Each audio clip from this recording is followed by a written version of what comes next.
This is your News Source Evening Bulletin for today, Wednesday, the 3rd day of March in the year 2021. I'm Gordon Mosley. Here's what we're tracking tonight. The government of Guyana this afternoon accused the Venezuelan government of more intimidation and acts of aggression following the flyover of Etteringbank by two Venezuelan military jets on Tuesday. In a statement, the Ministry of Foreign Affairs said the two Venezuelan Army fighter jets overflew the community of Etteringbank and the airstrip at a very low altitude of 1,500 feet on Tuesday afternoon. The fighter jets circled the location once before proceeding in an easterly direction. The government of Guyana said it condemns the latest acts of aggression by the Venezuelan armed forces as a violation of the sovereignty of Guyana over the air above its territory. The government also said the latest hostility follows closely on the heels of a decree recently issued by President Nicolas Maduro, which purports to establish maritime territory for Venezuela, which encompasses Guyana's territorial waters, Guyana's exclusive economic zone and continental shelf, as well as its land territory west of the Essequibo River. It also followed the illegal interception and detention of two Guyanese fishing vessels and their crew in Guyana's waters, and the resolutions of the Special Commission for the Defense of Guyana's Essequibo and Territorial Sovereignty, which recommended the convening of a special session of the Commission to the Essequibo with assistance of the Venezuelan Armed Forces. The government of Guyana said the incursion of Guyana's territory of the two Venezuelan fighter jets is a clear indication that the government of Venezuela is prepared to use aggression and intimidation to accomplish what cannot be accomplished by legal means, the surrender by Guyana of its patrimony. The government of Guyana exhorts the government of Venezuela and its agents to behave in a manner consistent with international law and good neighborly relations, the statement said. The Foreign Affairs Ministry this afternoon also said the international community will be kept informed of all actions undertaken by Venezuela to undermine the sovereignty and territorial integrity of Guyana and threaten the peace and security of the region. Miners in the Etteringbank area captured the flyover on camera and alerted the Guyanese authorities. The Guyana military base at Etteringbank also noticed the flyover and informed the GDF headquarters.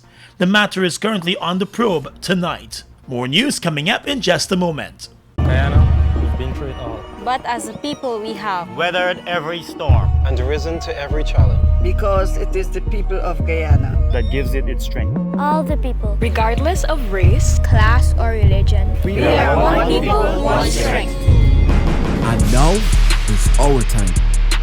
A time to rise. Together, we rise.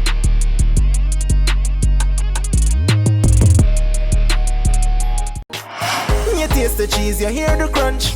Gaba zoomers and zoom into fun. And with the first taste, you feel like you don't want it done. Blast off to a whole new place with every single bite. The cheesy goodness bring your taste buds alive. So let's just zoom into fun with this wheel-shaped light. Zoomers, zoomers, zoom into fun. Trifina, how you could get yarning on today's pension day? I collect my pension and went to the market since the 23rd. How you mean? I tell you, Levy switched to lodgement. Since me last book finished, I switched. Oh, you joined up a lodge? Was this lodgement? The NIS lodgement system allows pensioners to get their pension into their bank account. The money is paid into the account by the 23rd of the month, so you could withdraw it whenever you like. So wait, I ain't got to join no long line? Why you ain't tell me before? Told you clear. When you go to submit your life certificate, ask them for the allotment application form. When you complete it and the bank verify it, then NIS is going to process it. After they process it, your money will be in your account. Well, all right, I join them now. And don't forget, when you're carrying your life certificate, ask them for the lodgement application form. For further information, please visit the website at www.nis.org.gy, the National Insurance Scheme Facebook page, or your nearest NIS office. This is Annie Bina. She's a clothing designer. She also likes to hang out with her friends. However, a life-changing event is about to occur. The mosquito that bit Annie Bina is infected with a tiny worm that causes lymphatic filariasis, also known as filaria. But what is filaria? Filaria is a disease that affects a person's lymphatic system, causing legs, arms, breasts, or scrotum to swell and eventually remain in a swollen state that cannot go back to normal. Filaria shows no symptoms during the early years. Untreatable chronic symptoms can appear as late as 20 years after infection. Since there are no symptoms in the beginning, most infected persons do not know they're infected, like Annie Bina. When the symptoms begin to appear, nothing will be able to make them disappear. Are you sure that you've not been infected like Annie Bina? What can you do then since you see no symptoms? Take your pills. Prevention is the best cure. A message from the Ministry of Health in collaboration with PAHO WHO. We are legions of men standing strong, but never too proud to stoop and help someone. We must send a clear signal to all. Do right. Walk in upright ways, knowing that's what being a man is all about. And ever aware that things will only get worse when good men do nothing. Stand strong. Be the one to live right. Mom, what are you doing with GPL on your list? Child, you forgot I have to pay GPL? You got time with GPL? I have to keep these lights on. The customers who think in that manner and refuse to honor their obligation to GPL are obviously not playing their part in ensuring quality service delivery. So, I will continue to pay my GPL bill on time, every time. I recognize the value of your point, Mom. You were right.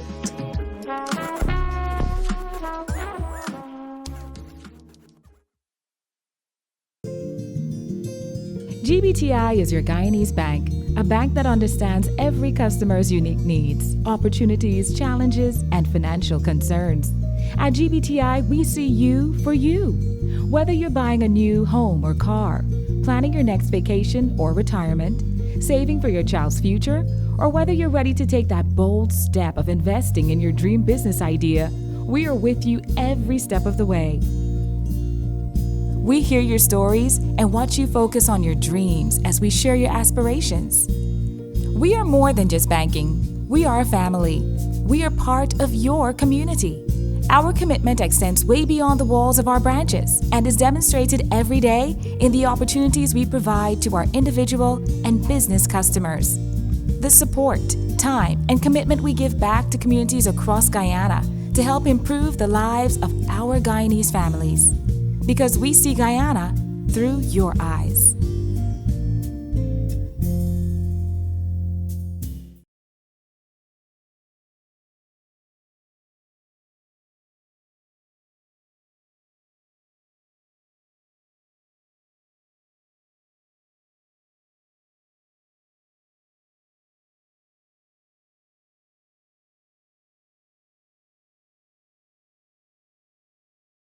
Welcome back. Tempers flared in the National Assembly this afternoon, forcing the Speaker to suspend the sitting of the Committee of Supply after opposition members protested his decision not to allow the opposition leader to raise a report of physical assault on one of its members by a government minister.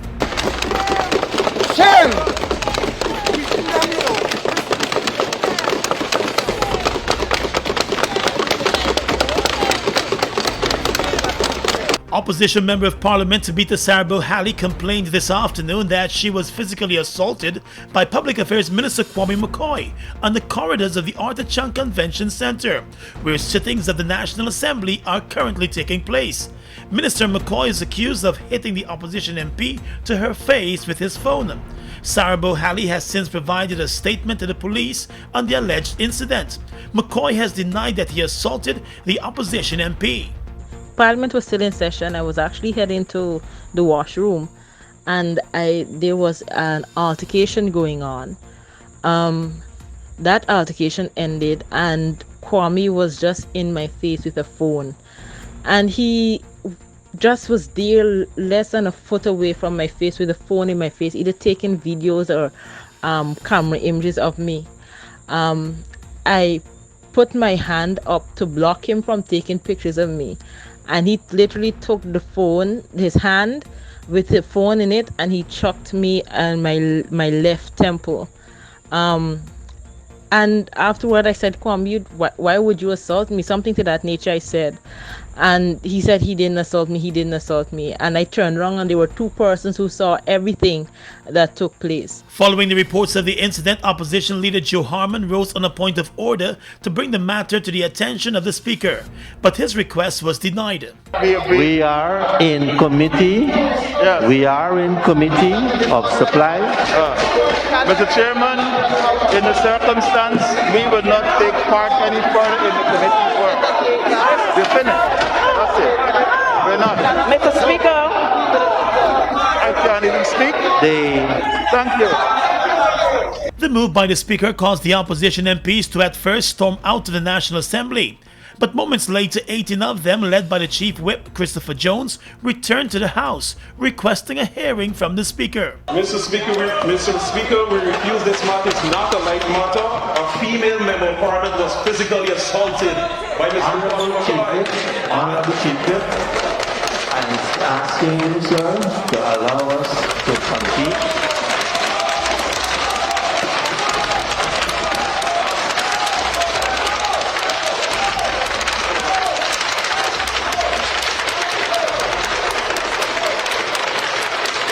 That request by the Chief Whip was once again denied by the Speaker.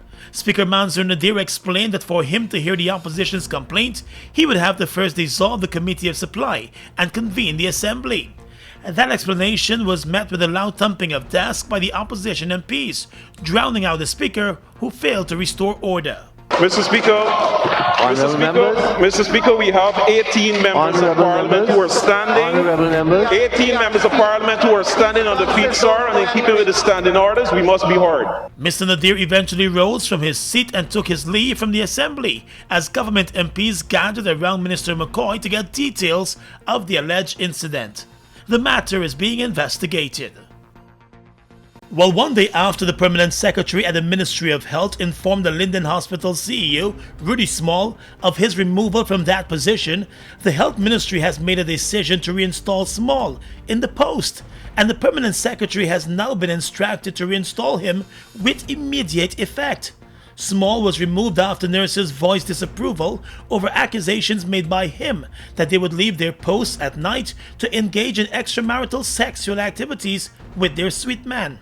This morning, the embattled CEO turned up at his office, but was met with loud protests by the Linden nurses, and he was also blocked from entering his office at the Linden Hospital. Respect! We demand respect! We demand respect! We demand respect! We demand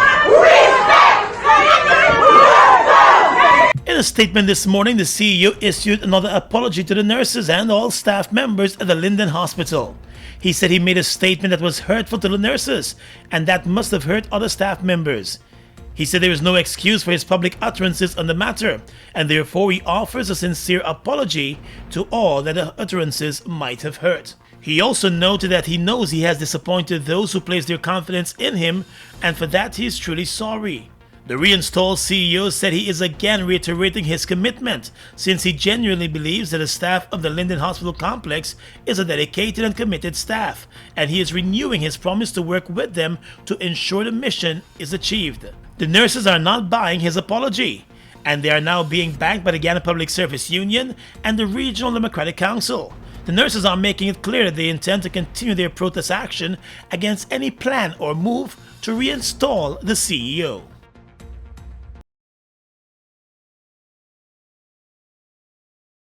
A midday fire in the engine room of the MV Barim in Port Kaituma has grounded the ferry vessel as an investigation has been launched into the source of that fire. In a statement from the Transport and Harbors Department, it was confirmed that the fire was first spotted in the engine room of the vessel, quickly engulfing the rest of the vessel in heavy smoke. It is suspected that the gas pump that exploded was responsible for the blaze.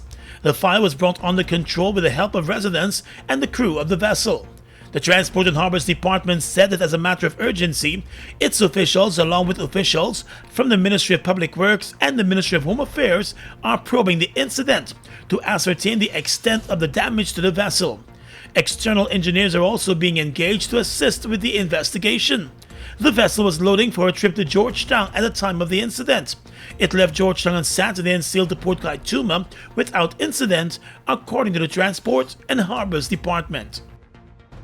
In the world of business right now, let's tell you that 3 years after the sale of Scotiabank Guyana to Republic Bank was blocked by the Guyana government, Scotiabank has announced its sale to a new buyer, First Citizens Bank of Trinidad and Tobago.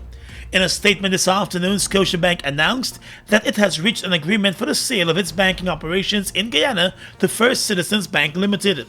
The bank said the agreement is subject to regulatory approval and customary closing conditions. According to Scotiabank, the transaction supports its strategic decision to focus on operations across its footprint, where it can achieve greater scale and deliver the highest value for its customers. Scotiabank's current operations in Guyana encompass 4 branches and approximately 180 employees. The employees were informed of the sale this afternoon at the meeting. The bank has assured that when its sale and closure are finalized, all employees will continue to support the business. First Citizens is one of the leading financial services groups in the English-speaking Caribbean. Headquartered in Trinidad and Tobago, First Citizens Bank offers a full range of retail, corporate, and investment banking services, as well as wealth management, trustee, and brokerage services. It has branches in Barbados, Costa Rica, St. Lucia, St. Vincent and the Grenadines, and Trinidad and Tobago. According to Scotiabank, the agreement with First Citizens supports First Citizens' strategic growth across the Caribbean region and also leverages its strengths in innovation and excellence to the benefit of all stakeholders.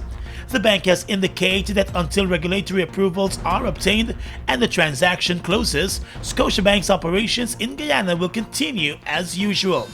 First Citizens and Scotiabank have indicated that they will work together to facilitate a smooth transition for the business.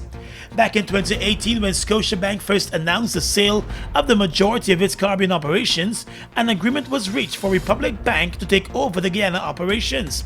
But the government of Guyana immediately raised its concern and pointed out that with Republic Bank holding 35.4% of the banking system's assets and 36.8% of deposits in Guyana, its acquisition of Scotiabank would push its stake in the local banking sector to 51% of both assets and deposits. That was not approved. The government is making $1.1 billion available to the Guyana Elections Commission for the holding of local government elections later this year. That's according to Government Minister Gil Teixeira. Mr. Scheer was at the time responding to questions by opposition members during the consideration of the budget estimates in the Committee of Supplies this morning. Of that $1.1 billion, $100 million has been set aside for voter education, while an additional $185 million will go towards the rental of tents, containers, charter flights, among other things, in preparation for the local elections. A total of $89 million has been set aside for meals and refreshments for Elections Day staff members, while $557 million will go towards stipend for polling day staff. Further, a sum of $135 million has been budgeted for Elections Day staff training and $80 million for the rental of properties to be used on Elections Day. As it relates to the voters list, Mr. Scheer said that the issue will come up again when a decision is made at the level of the Elections Commission. But for now, she would only say that when the elections are called, the list will go through a process of claims and objections before its final publication. Asked specifically about monies budgeted for house-to-house registration by the opposition chief whip Christopher Jones, the minister responded by saying that a decision for house-to-house registration is one that will have to be made by the Elections Commission. The opposition APNU-AFC coalition has already dispatched a letter to the chairperson of GCOM as well as the local and international communities, alerting them that the coalition is not prepared to go to another elections with the current voters list, as it believes it remains inaccurate. The coalition has also referenced the recommendations of the various observer missions for a new voters list to be compiled. Well, almost 3 weeks after a vessel with dead bodies was spotted and later disappeared in Guyana's waters, the authorities in the Central American country of Nicaragua have announced the discovery of a vessel with dead bodies. Law enforcement agencies in Nicaragua on Tuesday announced that a discovery of the engineless boat with decomposed bodies of 6 persons. That discovery was made off the coast of the Caribbean, and it is suspected that it is the same vessel that was spotted in Guyana back in February. The authorities in Nicaragua told media representatives there that one of the bodies carried a passport belonging to a 31-year-old citizen of the Republic of Guinea in Africa. Additionally, it was noted that the remains were all too badly decomposed for immediate identification. The Interior Ministry in Nicaragua said an initial examination indicated that the 6 persons apparently died of dehydration or heat stroke. The initial investigation has also put their time of death at about 1 month ago. On the 15th of February, the crew of an outgoing vessel alerted the Guyanese authorities of the presence of a boat with dead bodies in Guyana's waters.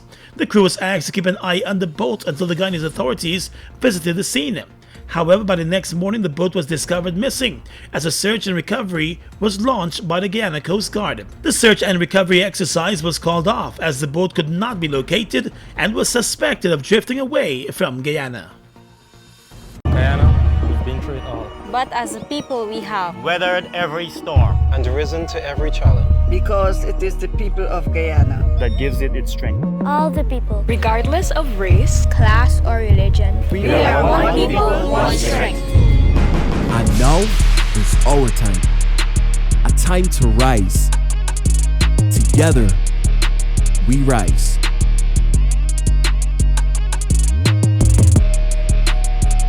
Fuel it up and drive, super 95. Tune up, fuel it up and drive, super 95. Tune up, protect your fuel system, boy. High mileage and performance, boy. Guy Oil Super 95 gasoline gives you more reasons to drive and is available at 56 service stations nationwide. For affordable price, high performance, and high mileage, choose Guy Oil's Super 95 gasoline.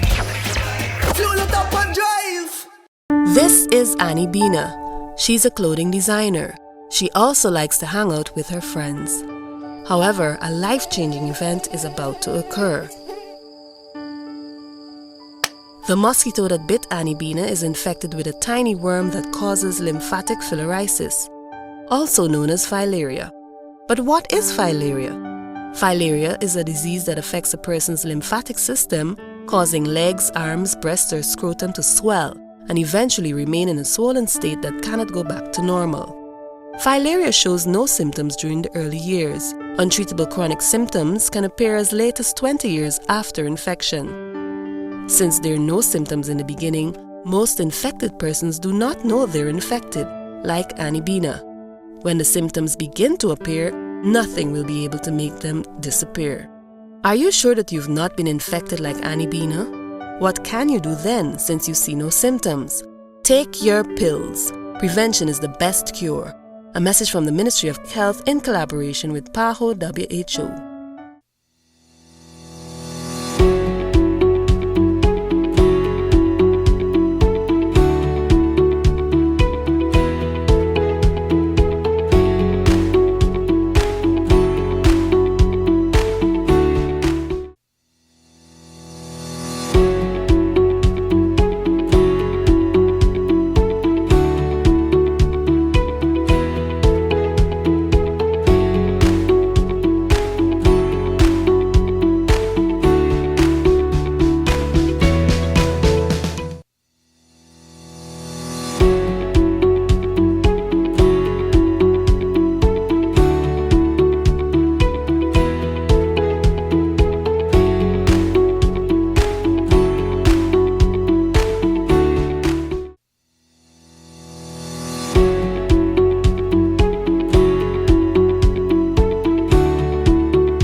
Due to the impacts of the global pandemic, COVID-19 across our nation, essential organizations like us have chosen to adopt innovative approaches to meet the emerging needs of our customers while protecting our employees. Here are some quick tips to make managing your GPL bill easier while we practice social distancing. To register for electronic billing, you can use the e-billing tab on your website. To access your bill balance, you can use 4 options: the website live chat at gpl.net, the online inquiry on our website under billing, SMS freedom by texting your GPL reference number to 624-0400 or 608-8400, or call our call center at 226-2600. A message from the Guyana Power and Light Incorporated. Across the region right now, a 2-week ban on burials imposed by the government of Jamaica as it struggles to arrest a worrying spike in COVID-19 cases has drawn howls of protest from funeral directors fearful that they will run out of space to store bodies. At the same time, some funeral home operators say they can't blame the administration, as too many Jamaicans are still flouting the regulation relating to crowd size at funerals. On Sunday, after Prime Minister Andrew Holness announced the March 8 to 22 halt to funerals and burials, the president of the Jamaica Association of Certified Embalmers and Funeral Directors called on the government to review the measure. In the 24 hours leading to the time Holness spoke at a virtual news conference, the island had recorded 446 new positive COVID-19 cases, bringing to 23,263 the total number of people recorded who had contracted the virus since March of last year. 422 persons have died from coronavirus in Jamaica. Barbados Today reports that hundreds of long-suffering out-of-work former LIAT workers have now created a special protest video for circulation across social media, highlighting their plight for the non-payment of over 119 million Eastern Caribbean dollars in outstanding entitlements, including 79 million Eastern Caribbean dollars in severance outstanding for close to a year. With their cries for help seemingly falling on deaf ears and lamenting that too many of them are on the brink of losing their homes and other personal possessions, the terminated staffers representing various departments of LIAT have embarked on a virtual placard-bearing protest action.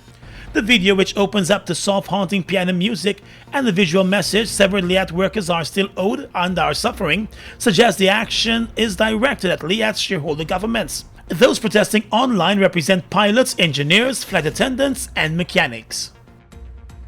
And finally tonight, international news. At least 38 people were killed in Myanmar today in what the UN described as the bloodiest day since the coup took place a month ago. UN envoy to Myanmar, Christine Schroeder-Bergener, said there was shocking footage coming out of the country. She also said it seemed likely that security forces were shooting with live bullets. Mass demonstrations and acts of civil disobedience have been taking place across Myanmar since the military seized control on the 1st of February. Protesters have been calling for the release of elected government leaders, including Aung San Suu Kyi, who were overthrown and detained in the coup, and an end to military rule. The latest violence comes a day after Myanmar's neighbors urged the military to exercise restraint. And that's your News Source Evening Bulletin for tonight. I'm Gordon Mosley, reporting. Be safe